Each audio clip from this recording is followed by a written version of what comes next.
বিপরীত ফাংশন নিয়ে শিক্ষার্থীদের সমস্যা শেষ নেই। এমন কোনো পরীক্ষা নেই যেখান থেকে বিপরীত ফাংশনে কোয়েশ্চেন আসে না। আজকে আমরা বিপরীত ফাংশন বের করার কয়েকটা রুলস জেনে নেব। দেখো, যদি f of x equal x plus c এই ধরনের একটা সমীকরণ হয়, তাহলে এই সমীকরণের ক্ষেত্রে বিপরীত ফাংশন বের করার নিয়মটা হচ্ছে f inverse x equal x minus c divided by a. এখন কোনটা এ কোনটা সি সেটা তোমাকে বুঝে নিতে হবে। এই যে সমীকরণ থেকে এক্স এর যে সহগ ওটাকে বলবো আমরা এ, এবং যেটা ধ্রুবক ধ্রুবকটাকে আমরা বলবো সি। দ্বিতীয়ত, f of x equal a x plus b divide by c x plus d. এই ধরনের যদি সমীকরণ থাকে, তাহলে এই ধরনের সমীকরণের ক্ষেত্রে বিপরীত ফাংশন হচ্ছে minus d x plus b divided by c x minus a. তাহলে দেখো, এখানে এটা হচ্ছে এক্স এর সহগ, বিটা হচ্ছে উপরে যার সাথে চলক নেই, আর সিটা হচ্ছে নিচে এক্স এর সাথে যে সহগটা থাকবে, আর ডিটা হচ্ছে নিচে এক্স এর সাথে যে চলক থাকবে না, অর্থাৎ চলক মুক্ত। আবার দেখো, তৃতীয়ত, এফ অফ এক্স ইকুয়াল যদি এক্স স্কোয়ার প্লাস সি হয়, সেই ক্ষেত্রে বিপরীত ফাংশন বের করার নিয়মটা হচ্ছে root over x minus c divide by a. কোনটা এ কোনটা সি তোমরা তো বুঝে গেছো, তাই না? আচ্ছা, আমরা হচ্ছে কয়েকটা এক্সারসাইজ করি, তাহলে তো বিষয়টা অনেক ক্লিয়ারলি বুঝবো। ওকে, দেখো তো, f of x equal x square plus one. তো এই ধরনের সমীকরণে আমরা কিভাবে বিপরীত ফাংশন বের করবো? দেখো তো, কার মতো হচ্ছে এই তিনটার মধ্যে, তার মতো এই যে এক্স স্কোয়ার প্লাস সি, এই টাইপের না, এক্স স্কোয়ার প্লাস ওয়ান। তাহলে সেক্ষেত্রে আমরা বিপরীত ফাংশন কিভাবে বের করবো? দেখো, root over x minus c, c কোনটা? যেটা ধ্রুবক, যার সাথে এক্স নেই, এই যে ওয়ান, এবং ডিভাইড বাই কত? এ মানে কি? এক্স স্কোয়ারের যে সহগটা থাকবে, এক্স স্কোয়ারের সহগ কত? ওয়ান, তার মানে ওয়ান, তার মানে কত? X minus one. এটা হচ্ছে আমার অ্যান্সার। বুঝতে পারছো? এখন 2 নম্বরে কি বলছে? F x equal 2x plus 1 divided by 5x plus 3। আচ্ছা, এটা কার মতো দেখো তো, এই তিনটা, এই যে 2 নম্বরে ax plus b divided by cx plus d. আচ্ছা, তাহলে আমরা এটা কিভাবে বের করব? দেখো, বিপরীত ফাংশনটা হচ্ছে মাইনাস ডিএক্স। ওকে, মাইনাস ডিএক্স। এখন মাইনাস ডি কোনটা? এই যে নিচে যেটা থাকবে ওটা হচ্ছে আমার ডি, এই যে d minus 3x plus b. B কোনটা?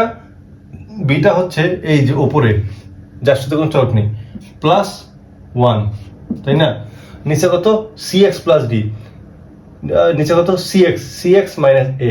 সি কোনটা? এই যে 5x মাইনাস এ কোনটা? এটা হচ্ছে এই যে x এর যে সহগটা থাকবে, তার মানে 2। বুঝতে পারছো?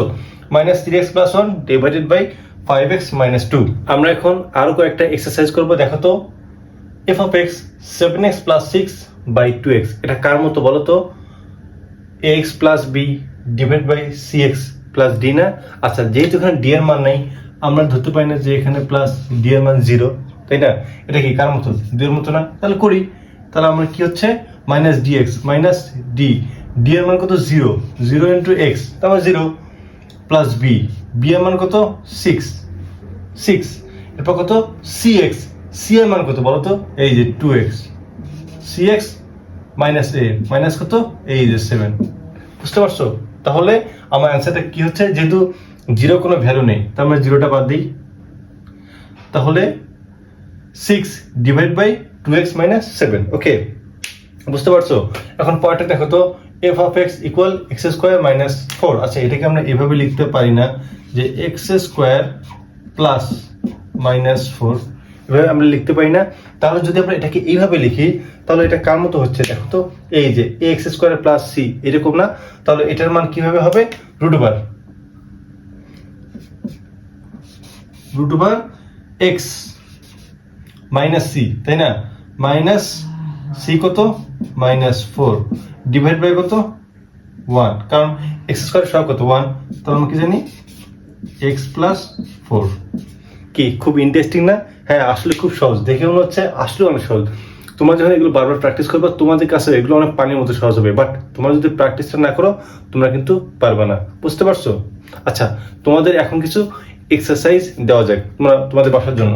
এই যে 1 এবং 2, এই দুটো এক্সারসাইজ তোমাদের হোমওয়ার্ক দেওয়া থাকলো।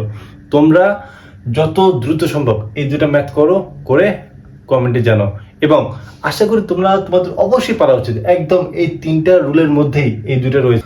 তাহলে কত সহজে এই কয়েকটা রুলের মাধ্যমে আমরা বিপরীত ফাংশন বের করতে পারি। এরকম অনেক রুলস আছে যেগুলোর মাধ্যমে আমরা বিপরীত ফাংশন বের করতে পারি। এভাবে আমরা ধীরে ধীরে বিভিন্ন নিয়মগুলো শিখবো, যাতে করে আমরা খুব সহজে বিপরীত ফাংশনগুলো বের করতে পারি।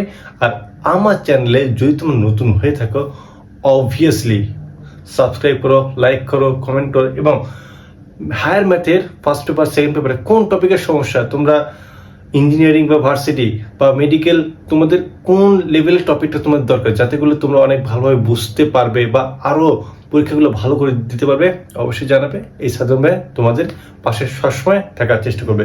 সেই সাথে ভালো থাকো, সুস্থ থাকো। আল্লাহ হাফিজ।